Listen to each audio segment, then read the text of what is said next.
அன்பிற்கினிய மாதா தொலைக்காட்சி சுவைஞர்களே, தமிழினிய நெஞ்சங்களே, வணக்கம். திரிகடுகத்தில் இணைந்திருக்கும் ஒவ்வொருவருக்கும் நன்றியின் வாழ்த்துகள். அறிவுடையோர் கொள்ளாத உணவுகள். யாரிடமிருந்தெல்லாம் உணவு கொள்ள மாட்டாங்க? செருக்கு உடையவங்க. இன்று நாம் பார்க்கவிருக்கின்ற அந்த கருத்து, அந்த விலைமகள் போன்று இருக்கக்கூடியவங்க, தன் அழகை பகிர்றவங்க இருக்கிறாங்களே, அவர்களிடமிருந்தும் உணவை பெற மாட்டார்கள்.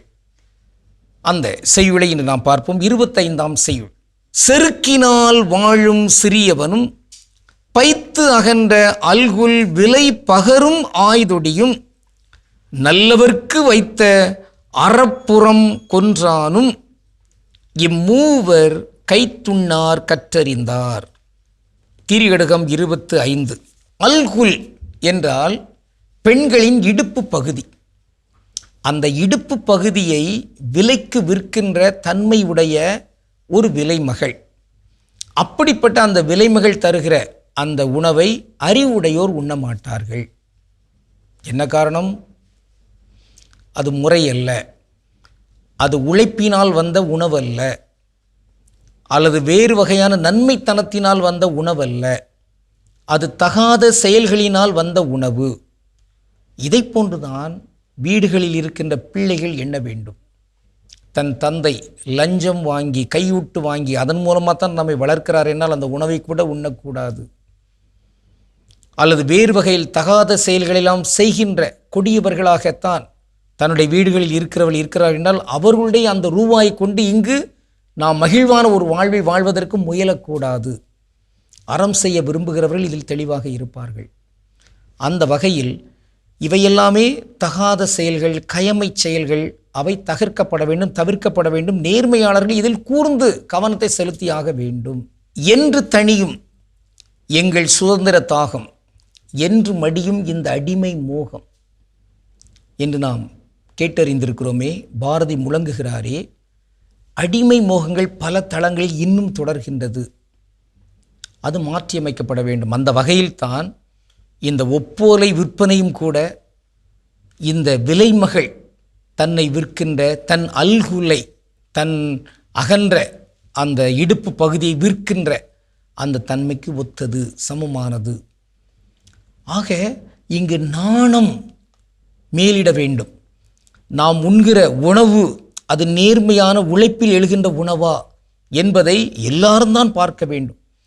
இங்கு காய்த்து போனவர்களாக, மரத்து போனவர்களாக, தகாதவற்றையெல்லாம் மறந்து போனவர்களாக, பொருட்படுத்தாதவர்களாக இருந்து எப்படியும் வாழலாம் என்கிற ஒரு நிலைக்குள் நாம் யாரும் தள்ளப்பட்டு விடக்கூடாது.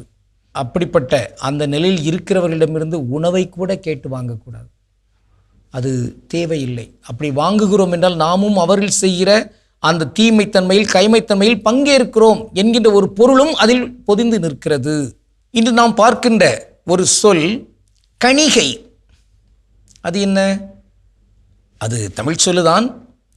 சமஸ்கிருதத்தில் விபச்சாரி என்கிற அந்த சொல்லுக்கான ஒரு இணை சொல். கற்பை விலை பேசுகிறவர்.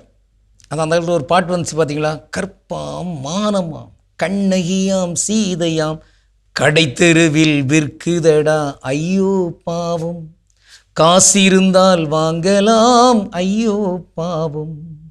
வள்ளுவர் சொல்லுகிறார், ஈன்றால் பசி காண்பான் ஆயினும் செய்யற்க சான்றோர் பழிக்கும் வினை. இந்த கற்பையே விலை பேசுகின்ற தன்மை என்பது சான்றோர்கள் பழிக்கின்ற வினையுள் முதன்மையான ஒன்று. இதை பெண்கள் மட்டும்தான் செய்கிறார்கள் என்றல்ல, ஆண்களும் தான் செய்கிறார்கள். பெண்கள் அப்படி செய்வதற்கு ஆண்கள் துணை சென்றால் அவர்களும் கல்லால் எறிந்து கொல்லப்பட வேண்டும் என்பதுதான் மோசையின் சட்டம். அதைத்தான் அங்கு இயேசு அமைதியாக ஒரு செய்தியை உணர்த்துகிறார். விபச்சாரத்தில் பிடிப்பட்டதாக ஒரு பெண் இழுத்து வரப்படுகிறார். அங்கே அவர் சொல்கிறார், உங்களில் எவரேனும் தவறு இல்லாமல் இருந்தால் முதல் கல்லை எறியட்டும் என்று சொல்கிறார். பொருள் என்ன? விபச்சாரத்தில் பிடிபட்டவர் யார்? பெண் மட்டும். விபச்சாரத்தில் ஈடுபட்டவர்கள் என்பவர்கள் யாவராக இருக்கக்கூடும்? ஆணும் பெண்ணும் தான். அந்த ஆண் எங்கே?